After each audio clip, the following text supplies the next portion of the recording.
ನಮಸ್ಕಾರ. ಆ, ಇವತ್ತು ನಾವು ಒಂದು ಸ್ವಲ್ಪ ಚರ್ಚೆಯಲ್ಲಿ ವಿಷಯದ ಬಗ್ಗೆ ಮಾತಾಡೋಣ. ನಟ ಕಮಲ್ ಹಾಸನ್ ಅವರು ಒಂದು ಹೇಳಿಕೆ. ಹೌದು.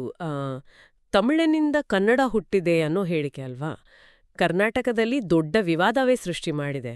ಹೌದು, ಅದ್ರ ಬಗ್ಗೆನೇ ಸ್ವಲ್ಪ ಆಳವಾಗಿ ನೋಡೋಣ. ಅಂದರೆ ಯಾಕೆ ಈ ವಿವಾದ, ಯಾರು ಏನು ಹೇಳಿದ್ರು, ಇದ್ರ ಹಿನ್ನೆಲೆ ಏನು ಅಂತ. ನಮ್ಮ ಚರ್ಚೆಗೆ ಆಧಾರ ಅಂದರೆ ಈಗ ಲಭ್ಯ ಇರೋ ಯೂಟ್ಯೂಬ್ ವಿಡಿಯೋಗಳು, ಸುದ್ದಿ ವರದಿಗಳು, ಆ ಥರದ ವಿಷಯಗಳು. ಸರಿ. ಆಕ್ಚುಲಿ ಈ ಘಟನೆ ನಡೆದಿದ್ದು ಮೇ 24ಕ್ಕೆ ಚೆನ್ನೈನಲ್ಲಿ ಕಮಲ್ ಹಾಸನ್ ಅವರದೇ ಸಿನಿಮಾ ಥಗ್ ಲೈಫ್ ಅಂತ. ಅದರ ಆಡಿಯೋ ಲಾಂಚ್ ಇತ್ತು. ಓ, ಅಲ್ಲೇ ನಾ ಹೇಳಿದ್ದು. ಅಲ್ಲಿ ಶಿವರಾಜ್ ಕುಮಾರ್ ಕೂಡ ಇದ್ರು ಅಂತ ಕೇಳಿದೆ. ಹೌದು, ಶಿವರಾಜ್ ಕುಮಾರ್ ಕೂಡ ವೇದಿಕೆಯಲ್ಲಿದ್ರು. ಕಮಲ್ ಅವರು ಭಾಷಣ ಶುರು ಮಾಡಿದ್ದೆ ಉಯಿರೇ ಉರವೇ ತಮಿಳೆ ಅಂತ. ಆಮೇಲೆ ಮಾತಾಡ್ತಾ ಕನ್ನಡ ತಮಿಳಿನ ಒಂದು ಹೇಗೆ ಹೇಳೋದು ಮಗು ತರಹ ಅದರಿಂದ ಹುಟ್ಟಿದ್ದು ಅನ್ನೋ ಹಾಗೆ ಹೇಳಿದ್ರು. ಆಮೇಲೆ ಸ್ಪಷ್ಟನೆ ಕೊಟ್ರು, ಅದು ನಾನು ಪ್ರೀತಿಯಿಂದ ಸೌಹಾರ್ದತೆಯಿಂದ ಹೇಳಿದ್ದು ಅಂತ. ಓಕೆ, ಪ್ರೀತಿಯಿಂದ ಹೇಳಿದ್ದು ಅಂದ್ರು. ಆದ್ರೆ ಇಲ್ಲಿ ಕರ್ನಾಟಕದಲ್ಲಿ ಅದು ದೊಡ್ಡ ರಿಯಾಕ್ಷನ್ ಕ್ರಿಯೇಟ್ ಮಾಡ್ತು ಅಲ್ವಾ? ಖಂಡಿತವಾಗ್ಲು. ತಕ್ಷಣವೇ ಕರವೇ ಅಂದ್ರೆ ಕರ್ನಾಟಕ ರಕ್ಷಣಾ ವೇದಿಕೆ ಅವರು ಫುಲ್ ಆಕ್ಟಿವ್ ಆದ್ರು. ಪ್ರತಿಭಟನೆಗಳು ಶುರುವಾದ್ವು.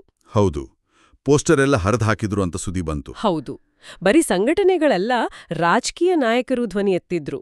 ಸಿಎಂ ಸಿದ್ದರಾಮಯ್ಯ, ಆಮೇಲೆ ಯಡಿಯೂರಪ್ಪ ಅವರು, ಆರ್ ಅಶೋಕ್, ಸಚಿವ ತಂಗಡಗಿ ಎಲ್ಲರೂ ಖಂಡಿಸಿ ಕಮಲ್ ಅವರು ಕ್ಷಮೆ ಕೇಳಬೇಕು ಅಂತ ಒತ್ತಾಯ ಮಾಡಿದ್ರು. ಅಷ್ಟೇ ಅಲ್ಲ, ನಮ್ಮ ಫಿಲ್ಮ್ ಚೇಂಬರ್ KFCC ಅವರು ಕೂಡ ವಾರ್ನಿಂಗ್ ಕೊಟ್ರು ಅಂತ.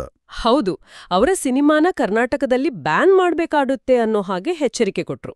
ಕೆಲವು ಮೀಡಿಯಾ ಅನಾಲಿಸಿಸ್ ಕೂಡ ಸ್ವಲ್ಪ ಸ್ಟ್ರಾಂಗ್ ಆಗೇ ಇತ್ತು.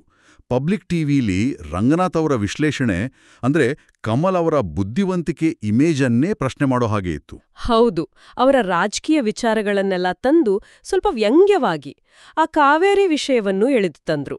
ಸರಿ, ಇಷ್ಟೆಲ್ಲ ಆದ್ಮೇಲೂ ಕಮಲ್ ಹಾಸನ್ ಅವರ ಸ್ಟ್ಯಾಂಡ್ ಏನೋ? ಕ್ಷಮೆ ಕೇಳಿದ್ರಾ? ಇಲ್ಲ, ಅವರು ಸ್ಪಷ್ಟವಾಗಿ ಹೇಳಿದ್ದಾರೆ, ನಾನು ಪ್ರೀತಿಯಿಂದ ಹೇಳಿದ್ದು ಯಾಕೆ ಕ್ಷಮೆ ಕೇಳಬೇಕು, ಕ್ಷಮೆ ಕೇಳಲ್ಲ ಅಂತ. ಓ, ಅಷ್ಟೇ ಅಲ್ಲ, ಅವ್ರು ಇನ್ನೊಂದು ಪಾಯಿಂಟ್ ಹೇಳಿದ್ದಾರೆ.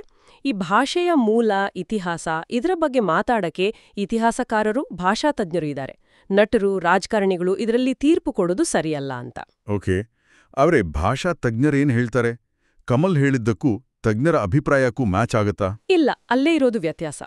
ಹೆಚ್ಚಿನ ಭಾಷಾ ತಜ್ಞರು ಹೇಳೋದು ಕನ್ನಡ ಮತ್ತು ತಮಿಳು ಎರಡು ಮೂಲ ದ್ರಾವಿಡ ಭಾಷಾ ಕುಟುಂಬದಿಂದ ಬಂದ ಸೋದರ ಭಾಷೆಗಳು.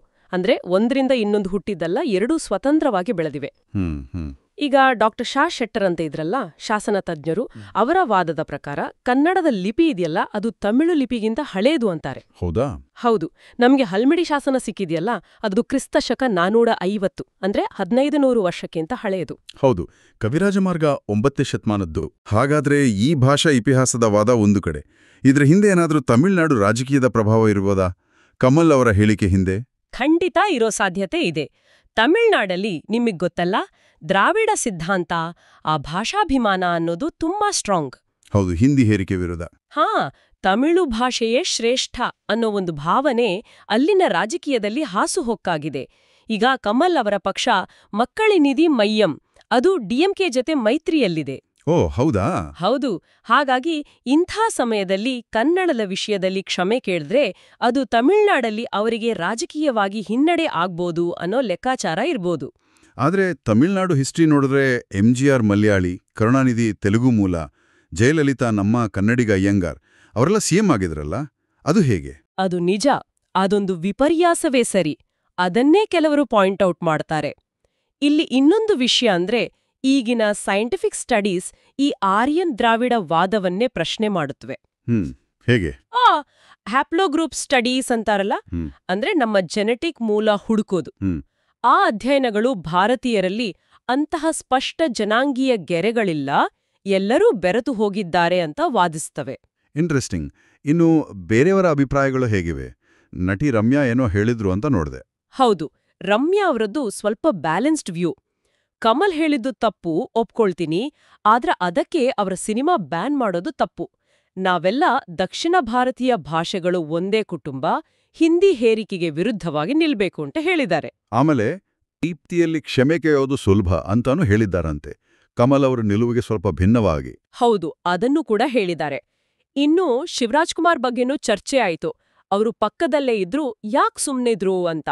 ಹೌದು. ಅದಕ್ಕೆ ಅವರು ಕಮಲ್ ನಮ್ಗೆ ಫ್ಯಾಮಿಲಿ ತರ ಅವರಿಗೆ ಕೆಟ್ಟ ಉದ್ದೇಶ ಇರ್ಲಿಲ್ಲ, ಸುಮ್ನೆ ತಮಾಷೆಗೆ ಹೇಳಿರ್ಬೋದು ಅಂತ ಯಾಕ್ಟ್ ಮಾಡಿದ್ದಾರೆ. ಹಾಗಾದ್ರೆ ಒಟ್ಟಾರೆಯಾಗಿ ಇದನ್ನ ಹೇಗೆ ನೋಡ್ಬೋದು? ಇದೊಂದು ಬರೀ ಭಾಷೆ ಬಗ್ಗೆ ಇರೋ ಜಗಳ ಅಲ್ಲ ಅನ್ಸುತ್ತೆ. ಖಂಡಿತ ಅಲ್ಲ. ಇದರಲ್ಲಿ ಭಾಷೆ ಇದೆ, ನಮ್ಮ ಅಸ್ಮಿತೆ ಇದೆ, ಇತಿಹಾಸ ಇದೆ, ರಾಜಕೀಯ ಲೆಕ್ಕಾಚಾರಗಳೂ ಇವೆ. ಆಮೇಲೆ ಸೆಲೆಬ್ರಿಟಿಗಳು ಮಾತಾಡ್ದಾಗ ಅದು ಹೇಗೆ ಪರಿಣಾಮ ಬೀರುತ್ತೆ ಅನ್ನೋದು ಕೂಡ ಮುಖ್ಯ. ಹೌದು.